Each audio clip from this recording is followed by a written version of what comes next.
Wrestling fans, are you ready?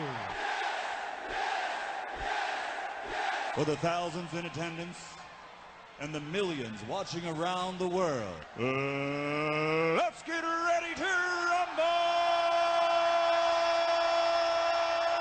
I'm back. Miss me?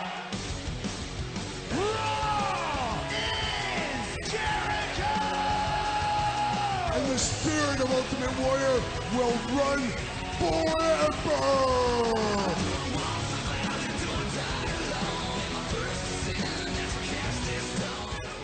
And welcome back, folks, to another electric edition of WrestleRant Radio, right here on EC Radio. I am your host, Bleacher Report featured columnist Graham Jason Matthews, of course, as always, joined by the charismatic RJ. How are you doing today, RJ? Doing good tonight. Sounds good. And today we'll be talking about a very English edition of Monday Night Raw. They were emanating from, I believe, Liverpool last night. So it's going to be a good show to review here today for you. But we're going to be joined by Brendan. How's it going tonight, Brendan? I'm going well, Graham. Thanks, Brian. How about you? Doing good, doing good. And like I said before, we're going to be talking about Monday Night Raw here today, but some breaking news of sorts. It was actually, the news actually broke on Thursday, so not more so breaking. But SmackDown officially is moving to Thursday nights. We've talked about it at length here on the show before, so I don't want to go too in-depth with it, but I do want to talk about it a little bit. SmackDown, starting January 15th, staying on Sci-Fi, is moving back to its home of Thursday nights. RJ, you are familiar with this. You have been a fan for the last nearly 15 years, so you are familiar with it. Yeah. On Thursday nights. So what's it like for you to see the Blue brand go back to its home on Thursday nights? I think it's good. I think it's like gives viewers more, like on Thursday night when there's usually nothing really on, it's something to look forward to now since TNA is on Wednesdays. And also, like, if you're on Friday nights, you're going out, or just other stuff comes up on a weekend, if you're going out with your friends, stuff like that, then you miss SmackDown, then you just go to the taping, and then you skip it all pretty much. But I think it's nice to go back to Thursday nights when it started, and hopefully they'll start doing good things with SmackDown and not treat it like the second grade show it's got in the last couple of years. Yeah, exactly. Friday's never been a great night for wrestling, or for any TV show, period. Yeah. It's never a great night, because like you said, people are always out and whatever. That and the fact that SmackDown has never really been treated, in recent years anyway, as the B show, or a show whatsoever, because they've always neglected it. But I'm looking forward to it. What do I think it's going to increase the quality of the show? Probably not. There's a possibility. I think so. But I'm not betting on it, though. But I still do look forward to it. As far as NXT goes, I think that's moving to Wednesdays now. SmackDown Thursdays. Impact is staying on Wednesdays if they can even land a TV deal. At this point in time, in 2015, there's no TNA Impact Wrestling on Spike TV. But before I go any further, Brendan, I want to get your thoughts on this. What are your thoughts on SmackDown moving back to Thursday nights? I think it's a good change, quite honestly. It was really surprising because it was like one of those like IWC internet wrestling dreams. Like, oh, we really wanted to move back to Thursday, but nobody ever really thought it would happen. Mm-hmm. But it'll take more than just moving SmackDown to Thursday to making SmackDown a must-watch show. They need to make a lot more changes. Probably the next big thing they can do is make it live. Yeah, that's what I was thinking too, because I think SmackDown was rumored to be going back to Thursdays for quite a while now. I think maybe dating back to this past summer, there were rumors of it happening, but for whatever reason, they delayed it. I don't know if it's because of football season or whatever was going on, they delayed it, because it was supposed to go to Thursdays starting in October last month. So despite the fact it's happening at all, I'm very happy for it, and it's starting after football season ends, or at least they're not going to be on Thursday nights anymore, so that won't be an issue, and it's on the road to WrestleMania, so it's all kind of falling into place right around the right time. But like you said, I couldn't agree more. And I think they're going to need to do more to make that show matter again, not only changing of the nights. Like you said, I think the next big thing they can do is to make it live. I don't think that's going to happen, unfortunately, if only because I think they do house shows on Thursdays. I don't know what the logistics are there. I don't think it's a realistic possibility. But like you said, I would love to see it happen. I would be against the idea. A lot of people have said, well, why don't you move it to the night it airs live on Tuesdays, which they've done in the past. They do, Tuesday live specials. But then you have the 3-hour pay-per-views, the 3-hour Raws, then a 2-hour SmackDown. Even if you watch that shows, that's way too much. And then there's nothing for the rest of the week, and I don't count Main Event and Superstar. Yeah, there's those shows too, yeah. So that was all that kind of stuff. So I don't think that's a good idea. So Thursday night's perfect night. I don't know if they're going to ever go live, but one thing they can do, maybe give it a new commentary team. Jim Ross made mention of that in a new post or something. And that if you change up the commentary team, I think that could be the best. Because right now I think they have Michael Cole, they have JBL doing it, and maybe Tom Phillips. But Michael Cole's in every single show. He does main event, he does SmackDown, he does Raw, obviously, all the pay-per-views. So it's not even a matter of making them feel special, like JR said. They're just so overexposed, and the commentary isn't even that good. So it's not even like you have Jim Ross in every show that you're doing. It makes no sense.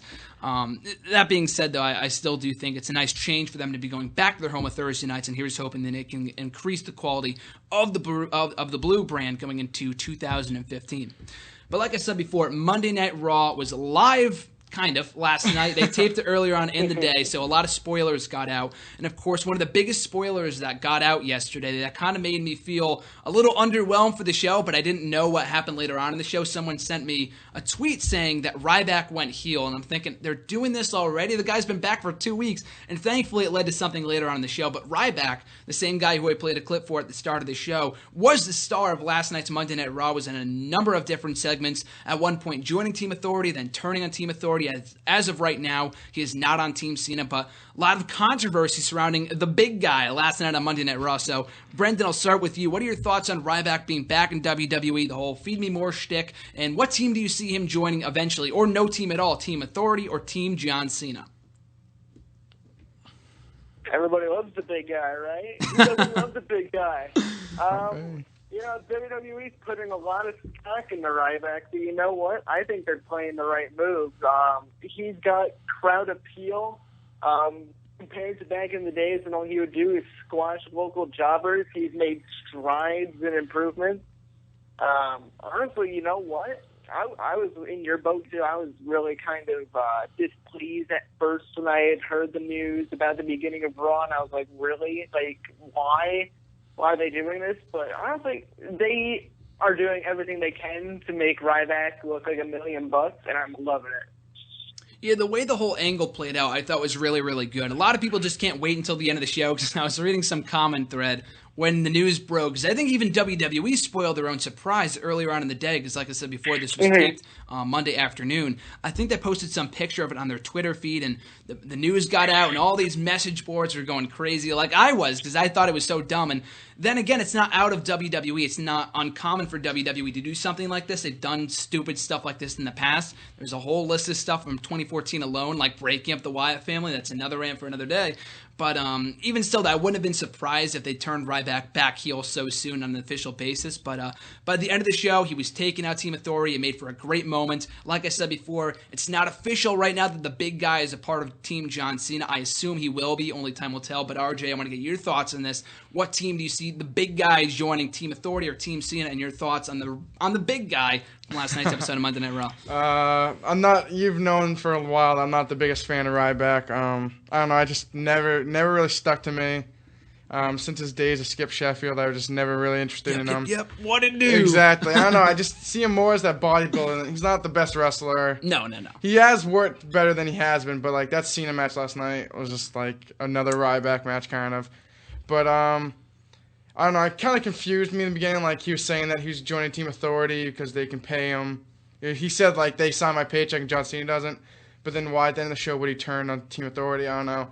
I think that throughout the night, obviously, they were teasing him going babyface and going with Team Cena because every guy in Team Authority kept coming in and saying, like, oh, like, we wish you were on our team. But then, like, Seth Rollins, like, we've had our past. Like, don't worry about it. Then Mark Henry was like, remember I whipped you at WrestleMania, which I thought was actually kind of funny how they actually, like, went back. They actually acknowledged the past. But I guess it sounds like he's going to join Team Cena, and it looks like Luke Harper will join Team Authority. But hopefully, I guess they book him right.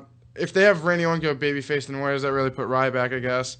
So maybe they just have him go on Team Cena and then screw Cena over. I don't know what they really do with him, but I think another babyface might kind of fall to the low side because like they already have Ambrose, Orton's going babyface, and Cena. Where would Ryback really stand in that like pecking order, I guess? So we'll see what happens. Maybe we'll go heel because we have no heels right now, so we'll see what happens. On the food chain, so to speak, for the feed me more guy, for the big guy. So yeah, that being said, I don't see him going. I don't see him going heel, but and it's also you're not accounting for the fact that Daniel Bryan, Roman Reigns, although whenever those guys come back, by WrestleMania season, I don't see Ryback being in like the title picture come WrestleMania. I think he could be a nice upper mid-card guy. Like Ambrose, like you said, is up there. John Cena, Randy Orton. I think right now what we need is for one of those guys, not who you named to go heel. Maybe someone like a Sheamus, who we talked about last week, I think would be a perfect guy to go heel. Either him or someone said, if someone had, because I see Team Authority going over to Survivor Series. I don't want to see it happen. I just see it. That's the way I see it going down. I see the Authority sticking together for at least a little while longer. And if someone's going to turn on Team Cena, someone said Dolph Ziggler, but I think he's just too over right now for that to happen. It just wouldn't make sense to me.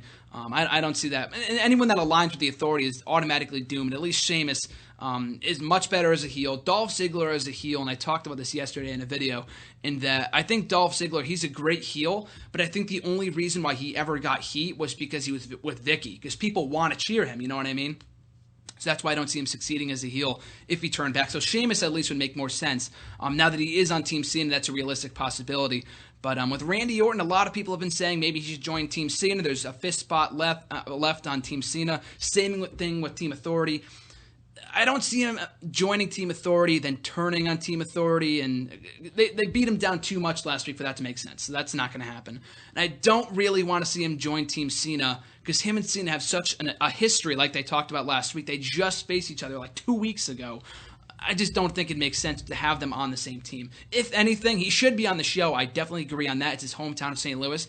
He should come in, interfere, cost Authority the match. As I was literally about to say. Yeah, exactly. Or at least cost Rollins the match, or at least get him eliminated, do that for you going to TLC Rumble, whatever. That's all you need to do. At least get that big hometown pop for Randy Orton. But you mentioned Luke Harper. I want to talk about that a little bit.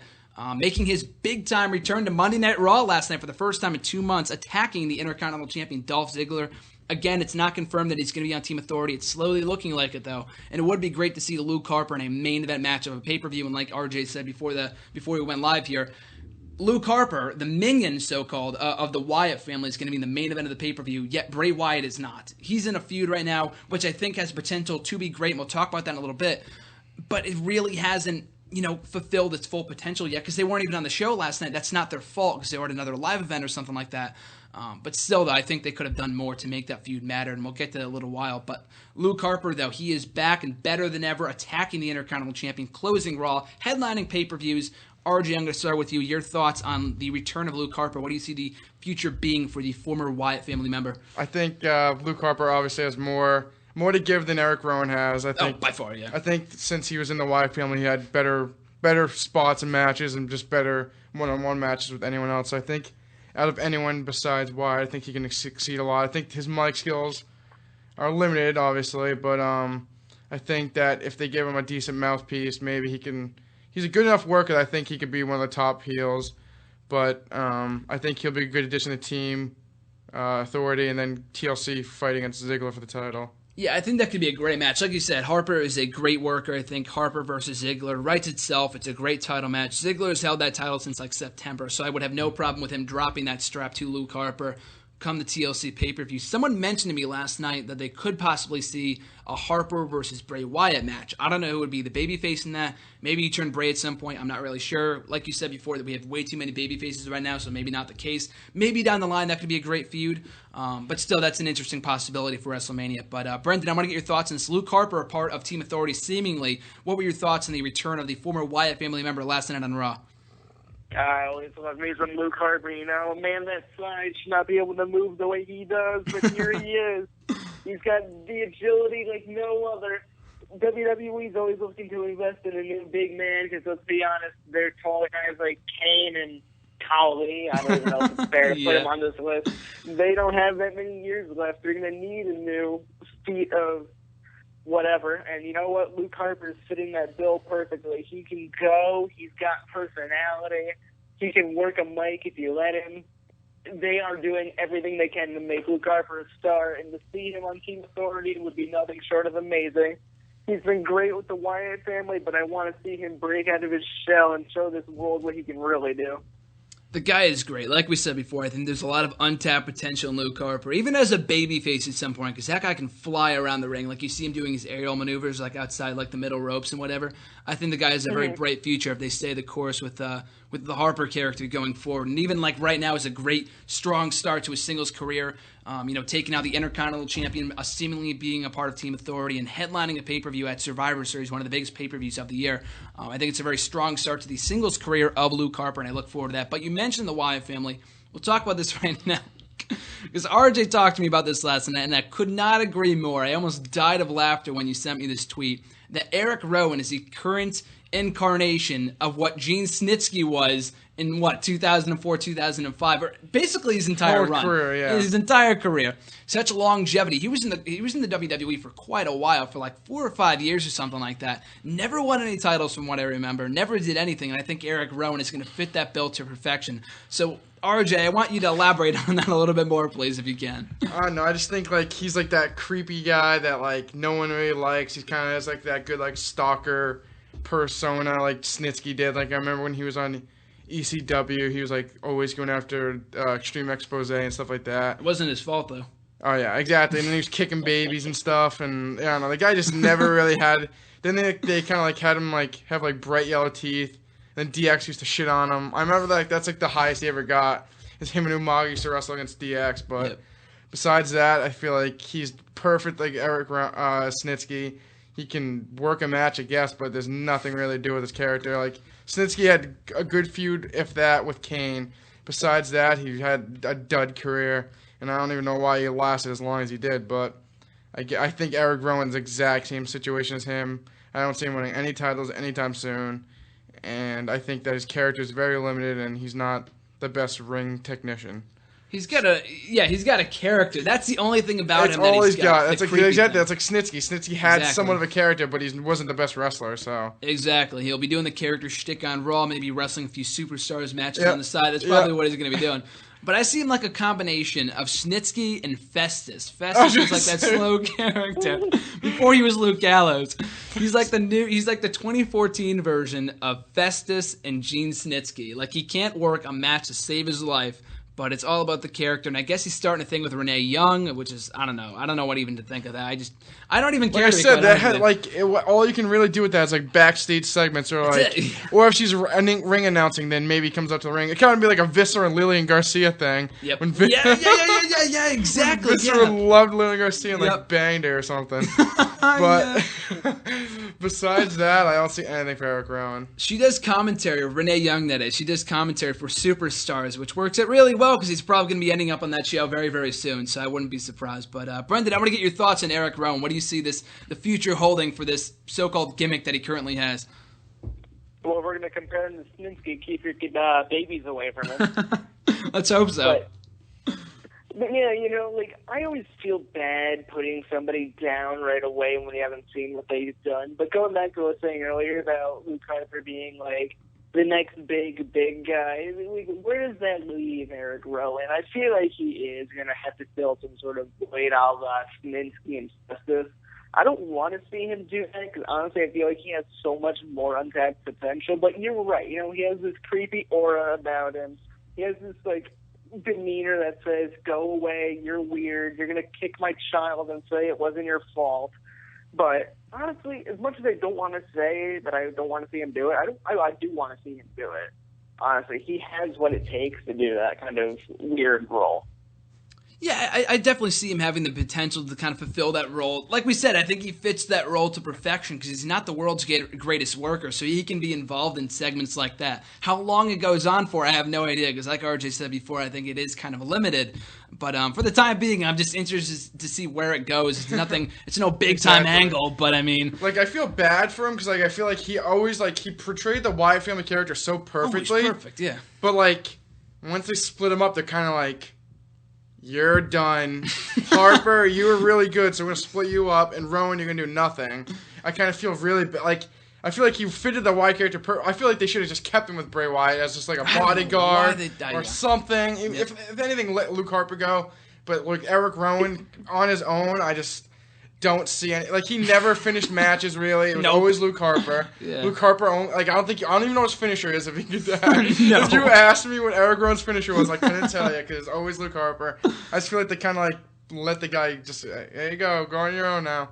I guess they're kind of saying Bray Wyatt healed them or cured them and they're kind of like doing that with Dean Ambrose now. But like, what do you cure them to do? Like, that's exactly what I was thinking. I heard someone talk about that last week, and that he was like, "I'm gonna let you free. I've done everything I've done with you. Go on your own." But what did he do? Nothing. The guy, he's in worse condition than he was before. The guy's Luke Harper's in better, I think. Oh yeah, easily Luke Harper. He seems fine, but like Erick Rowan is like borderline mentally challenged. So like, why would you let him go? You know what I mean? It doesn't make any sense to me.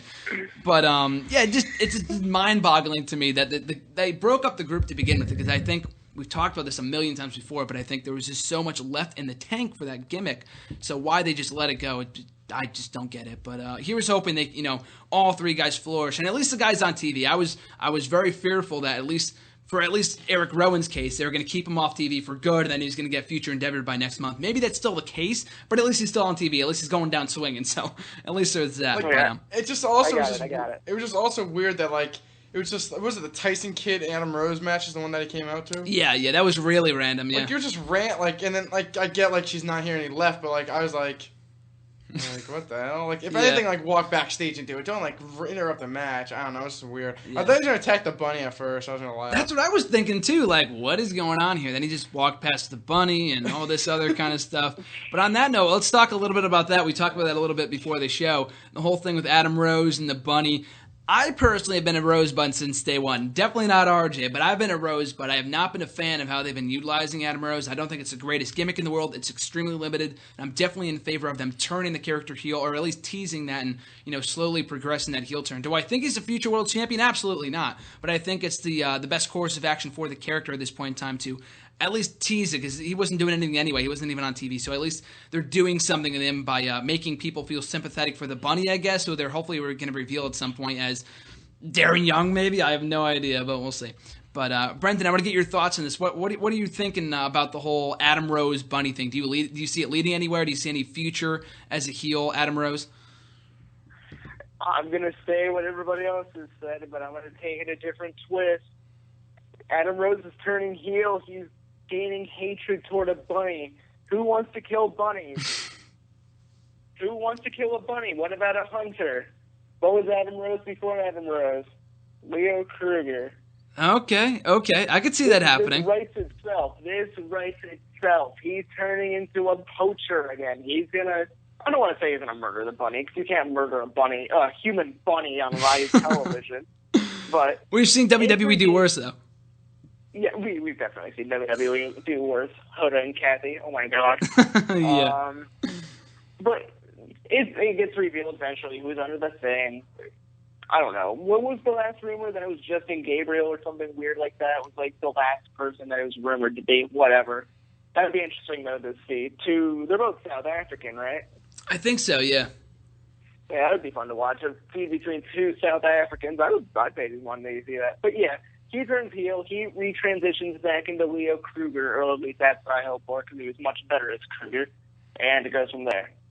Yeah, I would like to see that. I really like the Kruger gimmick, so I think it could make for an interesting TV. Again, I don't know how long it would last, but at least we're finally doing something with the character, because he just came out every single week facing Heath Slater and all these other losers, winning, and that was it. Come out, dance, do the gimmick, and then leave. And that was all that was to the character, just the gimmick and just the dancing and whatever else. But on the opposite side of things, RJ does not care, face, heel, whatever. You just want to see him future endeavored. I want to pick your brain on this one, RJ. Mr. Rosebud over here. I get your thoughts. I just never been a fan of Adam Rose at all. Even in NXT, I just don't think he's... I don't know. I think it's not him. It's the gimmick that just really... It's just too many dancing gimmicks that just really starting to get me like ticked off with the old dancing gimmicks. After Brodus Clay and Tensa, I thought they'd be done with that shit, but brings out Adam Rose. I just think that this guy's the limit for him to be succeeding is so low. I feel bad for like he's kind of like Erick Rowan status. Like he's on TV, but he's only have a certain height of getting. Yep. And I feel like I don't know. Me personally, I could care less what he does. Like he goes heel, face, future endeavor. I don't think it would even matter at all. He's one of the lower mid card guys. I literally think that they brought him way too early because they really haven't had anything for him to do. And I guess if you brought him back to Leo Kruger, it'd be something, but how far, then he's heel, then it's just another heel that's, he won't be, it's just the gimmick alone, it just doesn't, what's he gonna kill, Sheamus or something? Just, I don't know, I just don't get it. That'd be interesting. Yeah, I know, I just never been a big fan of his gimmick, so I could care less what happens with him. Hopefully off TV. Well, let me ask you this, because you've been watching NXT for a long time now. Yes. Even before joining the WWE Network. So you're familiar with the Leo Kruger character, right? Would you care if you went back to that character, or you don't care? I could care less. Which one did you like more, Adam Rose or Leo Kruger? Leo Kruger, because I hate the dancing gimmicks. Okay, so Leo Kruger it is. So, yeah, I could see him going back to Leo Kruger. I don't know. Like, there was a segment a couple months ago, when he was looking in the mirror and people were hoping that it was going to be Leo Kruger that he was looking at. And it was like the Oculus thing. It was a commercial for that movie Oculus, produced by WWE Studios. And that he turned into Leo Kruger. I mean, all of 5 people in the crowd would have gotten that. Like, I know all the internet fans like us would have understood that. Most people wouldn't have got that, so I understand why they didn't do it.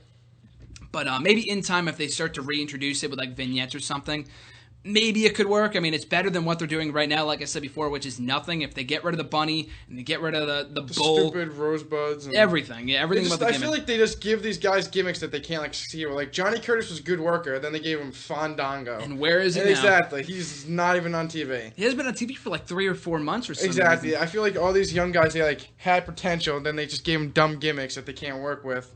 Like Husky Harris, like McGillicuddy, yeah, all them pretty much all had like shitty gimmicks that like obviously they got changed, but Curtis Axel's not much better than he was. But I don't know, I just think that like the dancing gimmicks really need to like settle the hell down and get rid of Hornswoggle, Khali, and Torito. The only person I hate more than Adam Rose is Hornswoggle. No, Great Khali. Great Khali, and thankfully he's not on TV as much. I hate them too. 2 midgets. Yeah, Torito and Hornswoggle. Yeah, okay, I can't stand them. I'm really hoping they don't jump the shark with the whole Hornswoggle and Damien Mizdow and the Miz thing, because they had him join them last night. It's like, why? Why do you have to... 3MB. Had him with, like, it's so dumb. Just involve him with anything. I mean, I didn't even like 3MB, but I mean, you just get him involved with anything, and it just makes it 10 times worse, because there's just no role for him in 2014. I just don't get it. The guy's been in the company for, like, 8 years. Nothing personally against him. His character just... To get him in, like, why? What reason do you have to get him involved with a Damien Mizdow, the Miz thing? That's got a real good thing going there, and it could have a great payoff if Miz turns on Sandow or vice versa. Where does Hornswoggle fit into that? It just makes no sense to me. But that was Raw last night. There was a couple of other things as well, but a majority of the show kind of built towards the whole Survivor Series main event, so I look forward to that. But brief note here, it was announced earlier today that Jeff Jarrett's new promotion, Global Force Wrestling, having their first pay-per-view. I think they're in cahoots with New Japan Pro Wrestling. They're having their first pay-per-view on Sunday, January 4th. Calling the action will be none other than WWE Hall of Famer Jim Ross. So I want to get your thoughts on this, RJ. We haven't really talked much about Global Force Wrestling here on the show before, and I know neither of us are the biggest Jeff Jarrett fans, but I want to get your thoughts on the whole Global Force Wrestling. I mean, it's been about 9 months maybe since he first, made this public that he's going to be creating a company, and they keep on announcing all these announcements, but none of them have really, packed a punch. They have no TV deal yet.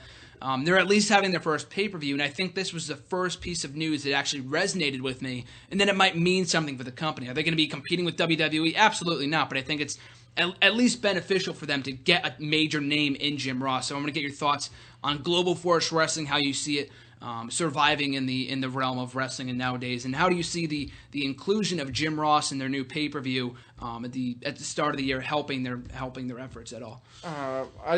I don't know anyone that even wrestles for the company, honestly, so... I don't think there's anyone a part of the roster yet. Then how the hell are they going to have a pay-per-view if they don't have anyone? Oh, no, like I said, it's with New Japan? Yeah, exactly, yeah. I don't know, I guess Jim Ross is... I don't know, I feel like when they brought Jim Ross back the second time, it was kind of just a watered-down version of Jim Ross, and it's just like... Wait, who? When WWE, when he came back, I think it was 2010? He's come back a lot of times. Well, his recent runs haven't been the best, and I like Jim Ross, but like... Him and Lawler, their days were way past. Like, I'm not a big fan of Jerry Lawler anymore. I don't know. I don't think anyone is. I don't know. I don't hate on Jim Ross, but I feel like he's to the point that like he's just stale kind of. I don't know. So you don't see it helping their cause anymore? No. I think it's a name that people might like. Be like, you're not gonna board the pay-per-view because Jim Ross is calling the action. Like, it's gonna help, but it's not gonna be like I'm gonna buy it because Jim Ross is calling the action. Woo! Like, I don't know. I hate Jeff Jarrett so much, so I hope it tanks. Oh, you have the company tanks because you don't like Jeff Jarrett? I hate Jeff Jarrett. So that being said, you don't see GFW having any success whatsoever? No. So, Brendan, I'll throw this to you if you have any knowledge on the whole Jim Ross thing. Do you see the impact, the signing of Jim Ross, the new pay-per-view in early January, having any effect on the success of their company and their first pay-per-view at the start of the year? I got a question for you, actually, Grant. Yeah, sure. TNA was originally Jeff Jarrett's idea, right? Yes, it was, yes. Okay, yeah. He better have learned a thing or in this rate 100 from what happened with TNA. You can do whatever you want with GFW. You can sign whoever. You can affiliate with whichever promotion you want. But if you do things like you did with TNA, that's going to plummet, and that is going to plummet hard. I think them signing, whatever they did with Jim Ross is a cool idea. But if they don't make improvements to what they did last time they tried running a promotion, it's going to be all for naught. I wish them all the best, but my biggest concern with this company, and I've said this before, is that this guy created TNA, like you just said, in 2002, and he's gone on record before in all these interviews in the last couple of months saying how Global Force Wrestling is going to change the wrestling business. It's going to be the next boom in wrestling. How is it going to be the next boom in wrestling if you couldn't create success the first time with your first company? You know what I mean? If you're going to get success with a wrestling company, then why didn't you do that with TNA? And that's, like, if you jump ship from your own company, like, that's a bad sign. So why do I have... you hear is self-destruction.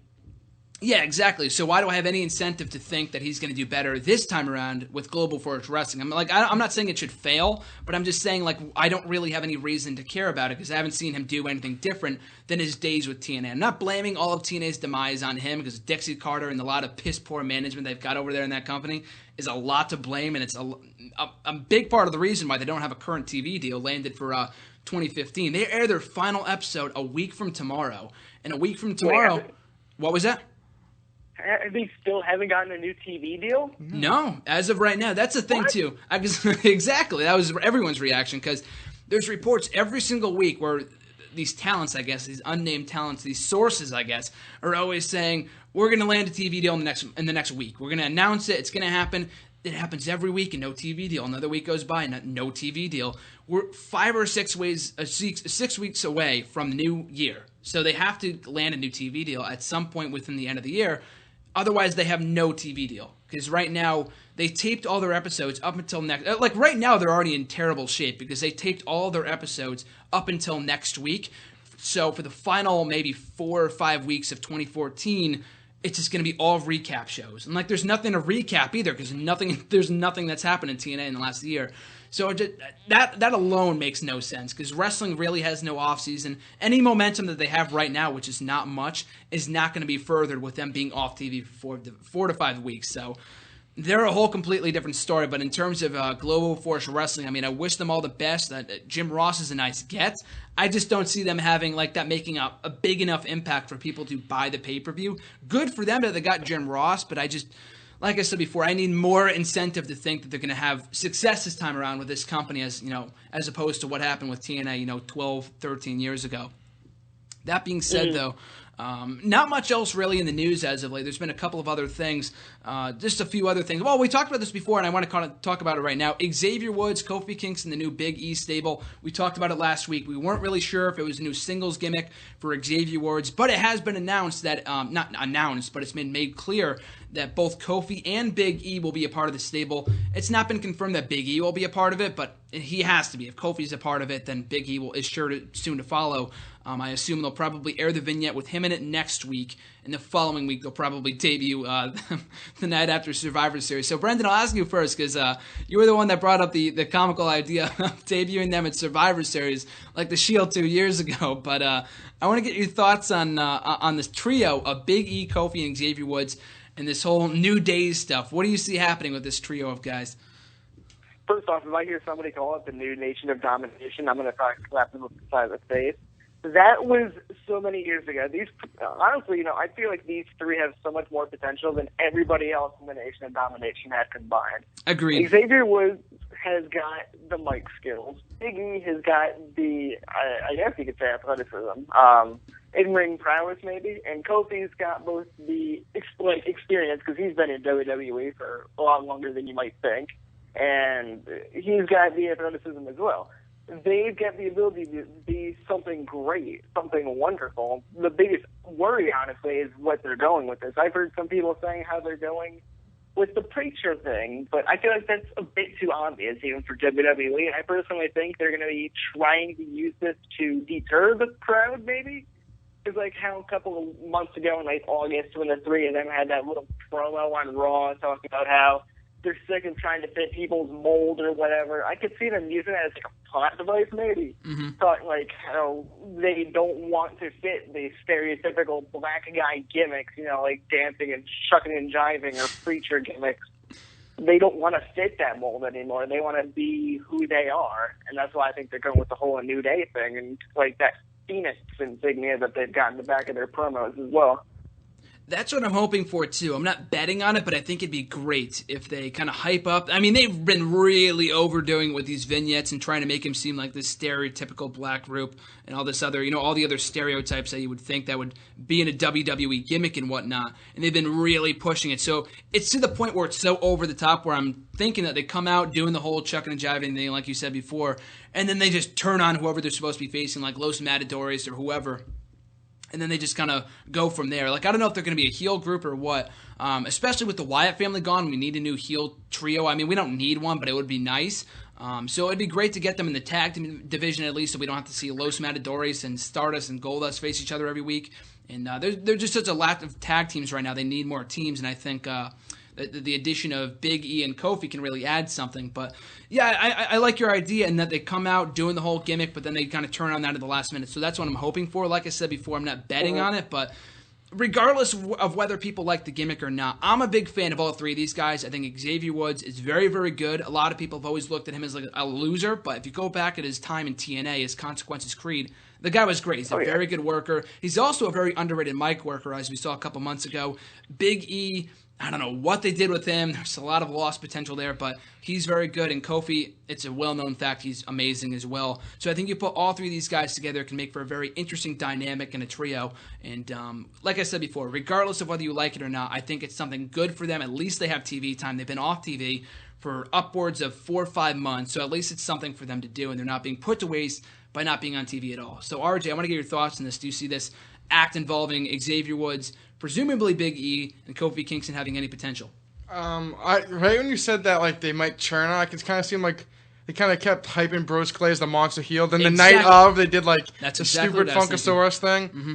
I think, like you said, they come out, do, like, the shucking and jive and, like, preacher shit, and then they just turn on and say, like, this is what they want us to be. We're going to be against the authority or something like that. I don't know. Yeah. I think that could easily work. I think, like you said, I think since Xavier Woods' debut, he kind of was a big flop. I watched more TNA when he was Consequences Creed. Yeah. So I know what he has. He's got a lot of skill and stuff like that. So I think, obviously, since he was in WWE, he was very underutilized. And I think Big E was hot, and then they poured a huge bucket of water on his head, and then he got cold. And Kofi Kingston's been Kofi Kingston for the last 10 years. And it's pretty much the same guy. I think he can do great stuff and stuff like that, but obviously he has that height of being just a mid-card guy. But I think his involvement in the group can help them just big spots and stuff like that, and he could be good with a tag team with Big E and have Xavier kind of be like the mouthpiece or go for a singles run or something like that. But I think Big E and Kofi could be a good tag team to the tag team division that there's really not really any tag teams right now. So I think it'll be good. They all can work. We all know that. They've kind of got the short end of the stick, but I think the WWE might realize that they really need more talent, more especially mid-card and tag team division, so they can utilize them there, and hopefully it works out. Well, like you said before, I think it's kind of a second chance for both Big E and Xavier Woods, because Xavier Woods, the kiss of death was pairing this guy with R-Truth on the first night of his debut. That, automatically from day one, people did not care about him. If you get paired with R-Truth, you're done. If you get paired with Santino Marella, like Emma did, you're done. So I'm glad he's getting a second chance in this gimmick. Big E, same exact thing. At least with Big E, they were building him up the right way. He was having good matches with Del Rio and Orton and all these other people. He was involved in that big angle with John Cena when he was with the whole trio with AJ and Dolph. But, yeah, he's a very good worker, too. He was so overdone in NXT as a babyface. He was kind of over as a babyface in the main roster. They never gave him the 5-count gimmick that he had back in NXT. But that being said, though, I think this is kind of a resurrection of both the characters of Xavier Woods and of Big E, and I think it's great for them. Kofi Kingston, like you said before, he's a guy that is just... He's great, and I think he could have been something. And like you've said before, he could have been something when he was feuding with Randy Orton about 4 or 5 years ago. But they hit a brick wall with Kofi Kingston in that people just don't see him being of anything like of substance. You know what I mean? He's just had so many start and stop pushes over the last 4, 5, 10 years, like you said before. A lot of people don't realize this, but like Brendan was saying before, the guy's been a part of the company for almost 7 years now on the main roster. It's crazy to think that. But I think Kofi Kingston in this environment with Big E and Xavier Woods by his side, they can make a great trio. It's an awesome addition to the tag team division, and hopefully they can ditch the whole preaching thing and they go the heel route, or at least become more serious and they can get something great out of it. But even if they do go this route with the whole preaching thing, this the stereotypical gimmick, like I said before, at least they're doing something with them, because I've been complaining for months, as many people have been, about these guys not even being on TV. It's been a house show gimmick since like July for some reason. So at least they're finally getting a chance to shine. But that being said, though, I want to transition over to the WWE Network exclusive that aired last night. I want to get your thoughts on this, RJ. And if you watched it, the ECW Exposed special, did you watch it by any chance? You didn't. I thought it was really, really good. I wanted to run down this real quick. It was about an hour-long special that aired right after Raw. I didn't watch it then, but it's on the on-demand content, or the archives right now. And it was Paul Heyman and Joey Styles. They were just highlighting some, the tip-top moments of ECW. And like you've seen all the ECW stuff before, they've done reunion show after reunion show, just beating it down into the ground. I understand that, but like the approach they took last night, it really lived up to the Exposed hype that it was branded as. Like, I don't want to say they were doing it off the cuff. A lot of it was probably scripted. Like, they mentioned CM Punk a couple times and all this other stuff. Like, they wanted to make it seem cutting edge. All of that, I mean, if it was so cutting edge and controversial, they wouldn't have aired it on the network to begin with. But there was a lot of great stuff there. They answered a lot of good questions. A lot of people wanted to get the insides and outsides of. So I thought it was a really cool special, and one of those things that WWE should do more of on the network, because they need more of these themed weeks on the network. ECW week, they had the whole SmackDown special when they were celebrating their 15th anniversary last month. We need more of this stuff on the network, exclusive stuff, the Sheamus and Rusev stuff. That's what's going to make people buy the network, like stuff like that, I think. But Brendan, I'm going to get your thoughts on this. Did you watch the special by any chance? I unfortunately did not. I don't have a network subscription. Oh, okay. Actually, this is perfect. This is the perfect comparison here.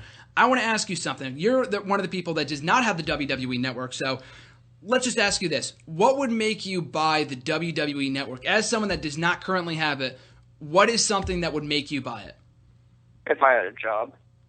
No, is it just a financial issue? Yeah, it's a financial issue. It's not that I don't want it. It's if I just can't afford it financially. Oh, okay. But like we were saying before, the ECW week and stuff like that, do you think the network needs more of that from someone that can afford it and that they just don't want it, you know what I mean? Do they need more of these themed exclusive weeks in order for it to be successful, you think? I think it definitely helps, yeah. It gives them more substance. Like, you can only watch the on-demand stuff so many times without getting bored. So, like, providing all this new live stuff, these exposés, these themed weeks, that's how you really sell it. You can't sell people on the stuff they watched yesterday. You have to sell people with the new stuff they're watching tomorrow. No, yeah, that's exactly it. I think NXT is a great part of it, because I think, like you said, that is the tomorrow part of the WWE Network and all the theme weeks and all the kind of stuff they're doing there. They need to try to not harp on it. I know it's a big merchandise thing and it's popular, so they always try to do that. I understand it from a business standpoint, but they have just so much Attitude Era stuff on the WWE Network. It's getting to the point like the Monday Night War, like you said, they keep on mentioning the same points in every single interview. Like, it's getting to the point where it's not that interesting anymore, but I still enjoy it.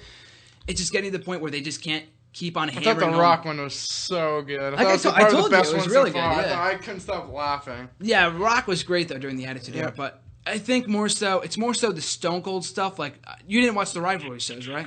I watched part of the first one, but it was kind of like the same stuff as Monday Night War. Exactly, that's what I'm saying. Because they've been talking about the whole Attitude Era, so it's kind of like caught up to itself. Exactly, and they take the same interviews from like Stone Cold's documentary. It's like the same exact thing. Like, I already saw this. Like, why am I wasting my time? Hopefully, they'll actually use feuds that obviously they're not based on Monday Night War. Obviously, yeah, they did actually this week. Tonight they're debuting a new episode. It's actually on the new on-demand content section of the WWE Network right now. It's Dusty Rhodes versus Ric Flair. It's more old school, but at least it's something. At least it's something new. Where's Triple H and Shawn Michaels? It'll be on there at some point, I'm sure.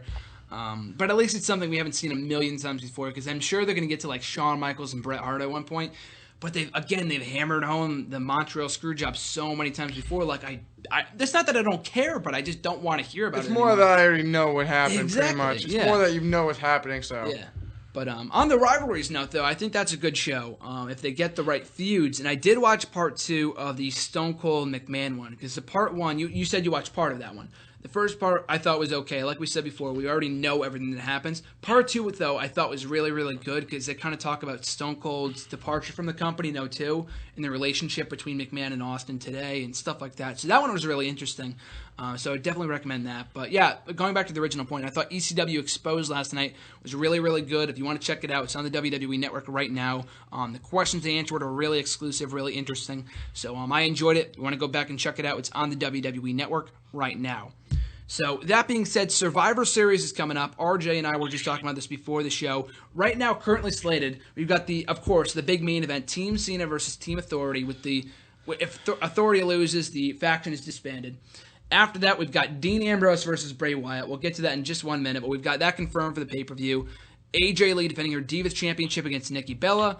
And assumingly, those are the only 3 matches confirmed, but we're possibly also going to be getting a tag team title match involving the Usos, Goldust and Stardust, Damien Mizdow, The Miz, and Los Matadores. Yeah, and possibly the pre-show match of Adam Rose and the Bunny. And I wouldn't put too much stock into that because they were rumoring that. Dirt sheets. They were putting that the dirt sheets were saying that for the Hell in the Cell pre-show too, and that ended up being, I don't think there even was a pre-show match. It was like the Peep Show or something. Yeah, they had what was it? No, that was Night of Champions. They had some other segment at Hell in the Cell. I don't know what it was. It was Miz TV, wasn't it? Miz TV, that's exactly what it was. Yeah, thank you, Brendan. Yeah, it was Miz TV with Damien Miz down the Miz. Yeah, that's what it was. And, so they'll probably do that on the pre-show. I'm not sure, but that's just a rumor. So, Brendan, I'll ask you first, what do you think maybe else to be added to the card? There's a 3-hour pay-per-view. I don't expect the multi-man main event to take over at least a half an hour of time. I don't expect it to go over 30 minutes. So what else can they add to the card to make to fill out the card at Survivor Series, do you think?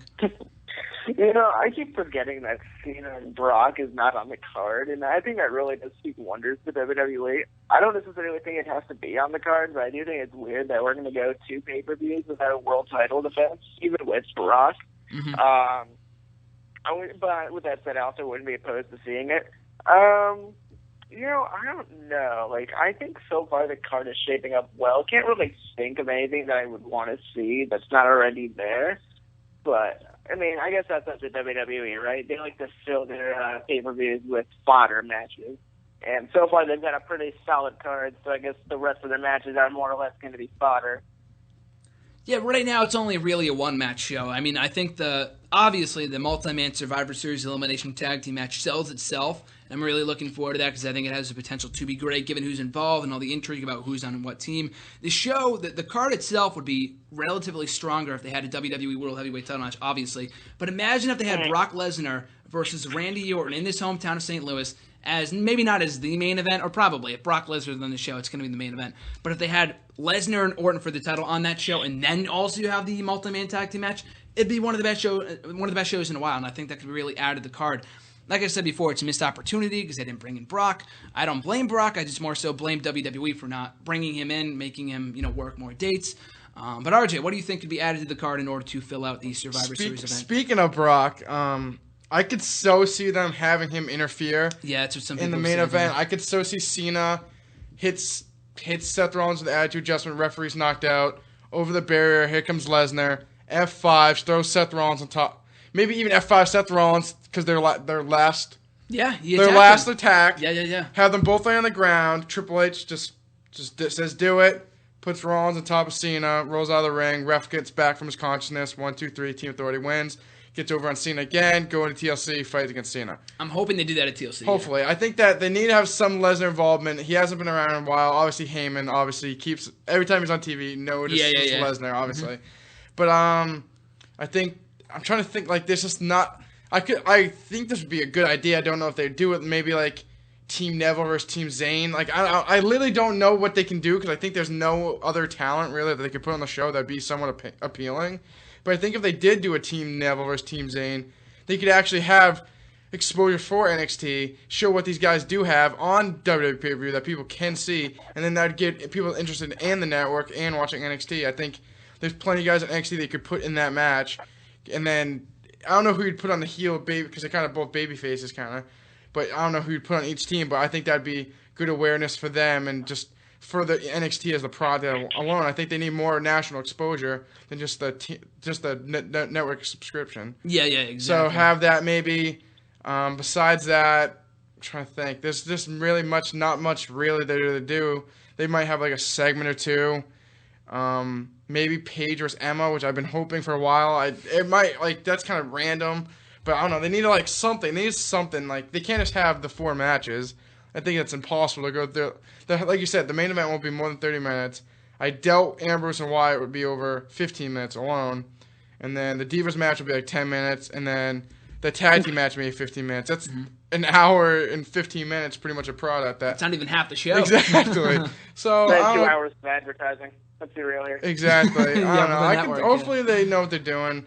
I think that's a big mistake. That's what kind of hurts them, having all the champions in the one match and not having Lesnar kind of like they can't really do much without it. Like, non-title matches really don't mean anything unless they have like a stip or actually a good feud. So hopefully furthermore, the Ambrose Wyatt feud that's been so disappointing, and then makes people actually interested in besides the main event. And I'm actually excited for AJ and Nikki Bella. I think the Divas division has grown a lot over the last couple of months. I think their matches have been very good for how poorly they have been. And I'm actually kind of behind. I think we could see like Brie Bella maybe turn heel a little bit, cost AJ the title, and like join Nikki, and they can be heels again. But I don't know. I think all the matches have intriguement. I don't want to see Bunny and Adam Rose. I don't like with pre-show or not. Yeah, exactly. I don't know, like, would the Dust Brothers retain? Like, I don't really know. I'd kind of like to see Miz and Mizdow, but I think they're kind of like hinting towards like maybe a split eventually, because Miz keeps like the commentary team has been mentioning because Miz like kind of like makes Sandow an underthought. Maybe they have them win it, but then Miz keeps getting all the glory, and then like I could see Sandow winning for the team, and then Miz taking credit, whatever. Yeah. I don't know, but they need something. So I think the Zayn Neville thing could be good, or maybe have like the Divas title or NXT title. Like, they need to have something. You can't just have like Justin Gabriel versus Heath Slater, and I'm like, all right, let's go. Yeah, they have something that means something. Exactly. Survivor Series much. I think the NXT would be great. Like you said, get their brand out there even more, and that all these people have that free shit that they can see for free, that these kids are good. Then maybe they buy a subscription to see them on NXT weekly. I love the inclusion of NXT. Yeah. Even though I'm not getting a free month, but. No, yeah, we're not getting free months. We ranted about that last week, exactly. But no, yeah, I love the idea of it. No, go ahead, Brendan. I got an idea. Pre-show match, right? You guys were mentioning the Bunny and Adam Rose. The Bunny versus Adam Rose in a CZW hardcore death match. I'd buy that. At least it'd be something different. Hashtag book it. But yeah, I love the idea of an NXT match on the pay-per-view, because like you said, with all the champions, the U.S. champion and the IC champion being involved in the main event, Brock Lesnar is not there. They can't do any more title matches aside from the Divas title match and the tag team title match. But I love an NXT match. It doesn't have to be Zayn versus Neville. It can be some sort of tag team match. You can do another traditional tag team match if you want to. That's what I was saying. Oh, okay. I thought you Team Neville versus Team Zayn. Okay, yeah. I could see that happening then. I don't know. Yeah, like you said. You have like Tyler Breeze, C.J. Parker, what's the kid, Baron Corbin, is that his name? Baron Corbin, yeah. The Ascension, yeah, exactly. Ascension, Hideo Itami, Finn Balor, who had a great debut last week. You need to go back and watch that. It's amazing, dude. So I think that would be great. Enzo and Cass. Enzo and Cass, yeah. Enzo and Cass, I don't know. I feel like they're kind of getting shafted a little bit, but who knows? Like, or you could do that. You could have Zayn, Cass and Enzo, and then Hideo Itami and Vin Balor, or whatever the fuck his name is, versus Neville, the Vaudevillains, and Ascension. I could see that, dude. I could watch that. Dude, he just booked the match right there. RJ just booked Survivor Series right there. But yeah, anything involving NXT I think would be great. Like I said, it's free month, so why not do it? Like, what's the worst that could happen? Exactly. Have it kick off the show. That's a great opener to have at the start of the show. So yeah, I could see that happening. So hopefully we get something along those lines, because there's no one else in the roster that I can see filling that spot. There's like, what, in a Roman Reigns interview? Yeah, exactly. Yeah, another hour-long Roman Reigns interview that's going to go all of 30 seconds again. Yeah, Daniel Bryan's going to come back. I don't know what you do, but yeah, I think it'd be great if they had some sort of NXT inclusion on the pay-per-view. Like you said, what is there to lose? I think that could be great. But final note here, you kind of mentioned before. I want to run down this real quick. Why do you think the Bray Wyatt versus Dean Ambrose feud has been disappointing? I agree, but I want to get your thoughts on it. It's just they haven't had any exposure. Bray Wyatt was gone for so long. Attacks in the pay-per-view then they really haven't had any further up besides that one thing on SmackDown, which I didn't see because I don't watch SmackDown. No one does. No one watches SmackDown, so Yeah. it wasn't like if they're gonna like advance the storyline a little bit, they should do it on Raw where people actually see it. Yep. And so they put it on SmackDown. The segment looked like it was very intriguing, like the whole Wyatt talking and he was right behind him. And then like I just like. The thing about that is it kind of like makes like Dean Ambrose kind of look like a pussy because he's supposed to be like this lunatic, Yep. but Bray Wyatt's like scaring him and stuff. Like I don't really get that. It's a but lose-lose. That's what I'm exactly. saying, yeah. That's the thing about having him in a feud that they both really need wins because Wyatt was off TV for so long, and all Ambrose has done this whole summer into the fall and Just lose to has Seth lose all summer and fall. So I don't know what they do with it. I think that they should put Wyatt in Harper's shoes right now and go for the IC title. I think that would make way more sense because after the Ambrose feud, what do you do with Bray Wyatt again? Mm-hmm. I think Bray Wyatt needs the title because then you could just throw people in and that's a reason to fight him because he has the title.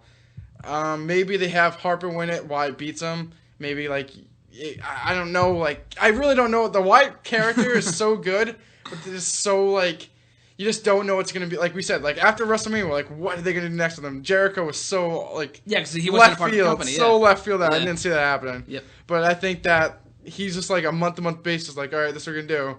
After he's done that feud, they're like, shit, what are we gonna do now? It's just kind of like on the roll, like on the fly booking, pretty much. Yep. And I just think that they both need wins, and it's kind of sucky. Like they haven't really had any like conflict or interaction since the Hell in a Cell pay-per-view. So I think that it should be a stip match. I think hardcore, Extreme Rules, something like that would make it a lot better. I think they both could use that element to make their work better because Wyatt kind of lately has had some trouble in the ring with some guys. But I think Ambrose is the guy that he could work with very well. But hopefully they do something with Wyatt. I'm a big Wyatt fan, as everyone knows. I've loved him since he debuted, and I just think that like he just went too fast to the main event, and now he's kind of like floating around and like non really anything. He's kind of like fights Cena, Jericho, Ambrose, buried. Like he went from Kane to the Shield to Cena too fast, and like Daniel Bryan that like he never had a time to like have a mid-card run or anything like that. They kind of just pushed him to the main event. So hopefully they kind of realize what they've done wrong, let him win a mid-card title, then build him up to the main event again. But who knows? They closed the Hell in a Cell pay-per-view, too. That's what's really weird, because they were the talking point coming out of that pay-per-view. Like, oh, this feud's going to be so great. I hated the finish. Bray Wyatt's back. All this other kind of stuff. Bray Wyatt was the biggest talking point coming out of that pay-per-view. The next night, there was hardly... vignettes. Yeah, well, yeah, the next night there was only like 2 seconds of talking, a really odd Bray Wyatt promo. Next week, it was Ambrose versus Cesaro. He was on the rocking chair. Yep, no progression of the feud whatsoever. We had the thing on SmackDown again, which no one saw. They recapped it on Raw last night twice. It looked like it was intriguing if they should. It was a good segment, yeah. They just should have done it on Raw. That's all. And they do the 2 vignettes on, and then they just do the 2 vignettes last night of them talking again, which were good. But it should not. It's not the feud that it should be. Like I said when it first started, it has the potential to be great. It's just a matter of them capitalizing on them, and they have one more week to rectify this feud. If they can make it right, I mean, I'm not saying it's ending after Survivor Series, but if they can make it mean something going to this pay-per-view, one final go-home show promo segment, it could be great. And I'm really hoping they can, make it right. Like make people want to see the match. Exactly. Right now, why do I have no incentive to care? You know what I mean? You do because you like both guys. No, yeah, but technically, from you know what I'm saying? From like an outside standpoint, why would you want to watch the match? What problem is there between two guys? Yeah. So I'm gonna look forward to the match anyway because I think it's gonna be a great match. But final thoughts from Brendan. I want to get your thoughts on the Bray Wyatt Dean Ambrose feud. Are you two thinking this feud has been disappointing, and who do you blame in this whole scenario? Quite the opposite. I think it's actually going quite well so far. Really? Okay. I didn't. Let's be real here. Did anybody expect Bray Wyatt to pop up at the end of Hell in a Cell? For what little time they've had to make this feud appealable, I think they've done a great job. I'm one of those few people who actually watches SmackDown sometimes. Maybe it was because it was in my town last week. I don't know. I felt the need to watch it.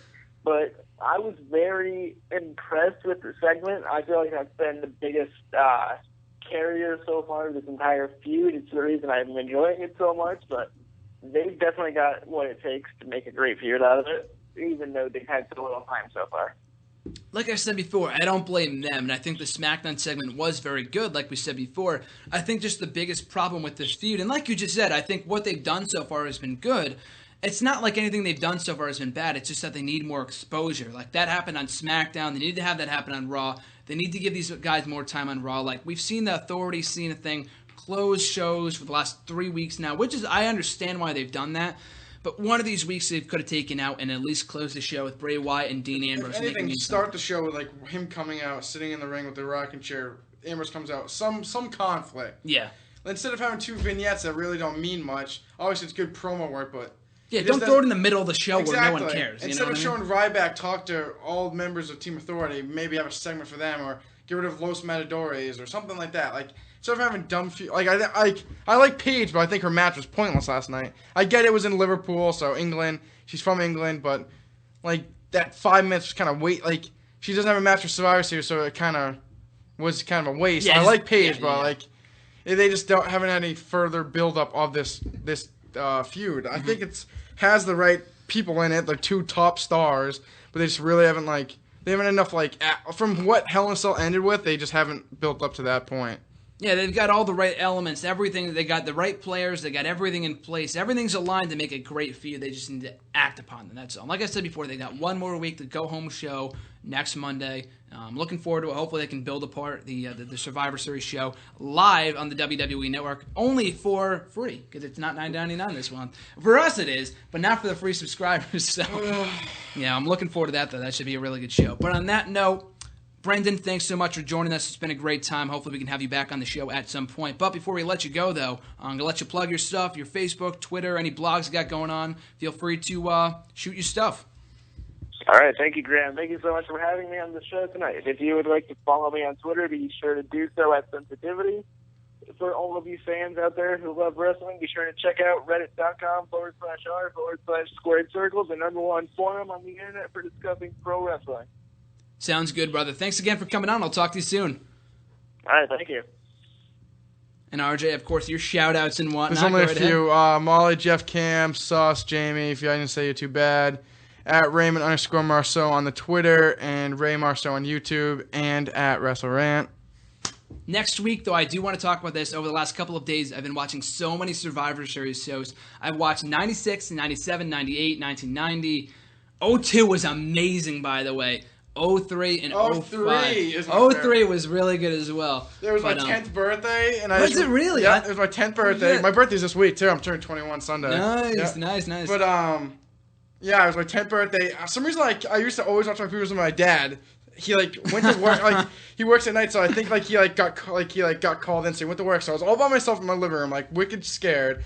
Kane came out. I started crying. I was so. At the end of the show, when he killed Undertaker. The Kane Shane match is really good, by the way. Kane, yeah, but when Kane Undertaker got I cried. I was like, he's dead. I was so a little kid, but I don't know. I just love that period. I love all the matches in it. So I think 02 was good too. I think 02. 01 was I watched that show too. Yeah. 01's Alliance versus Invasion. Mm-hmm. 02's with the RVD. Elimination Chamber. Yeah. I like that one too. That was the first match, Survivor Series I saw. I saw RVD because HBK won the Elimination Chamber. Awesome match, yeah. Then they had Jeff Hardy, Dudley's versus Rico and 3 That was an awesome opening. They had some good matches in that one. Then they had Rey Mysterio versus... the 3-way tag match, yeah. Great match, yeah. It was an Edge, Mysterio, Benoit, and Kurt Angle, and Los Cajeros, yeah. Yeah, see, those are the days! Exactly, I love that. That's a great pay-per-view. We'll reminisce a little bit more about that next week when we talk about our favorite Survivor Series moments, matches, events, and whatnot. We'll also be giving our predictions for Survivor Series next week. Mike's when we join Mike Yoder, former Endicott alumni,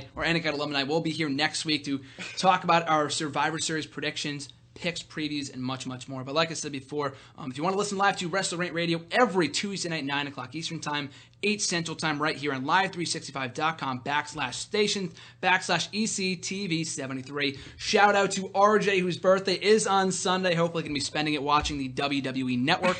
Like I said before, you can follow me on Twitter at WrestleRant, Facebook, Graham GSM Matthews. We'll be back here next week with Survivor Series predictions. And until then, folks, have a great week, and we'll see you then.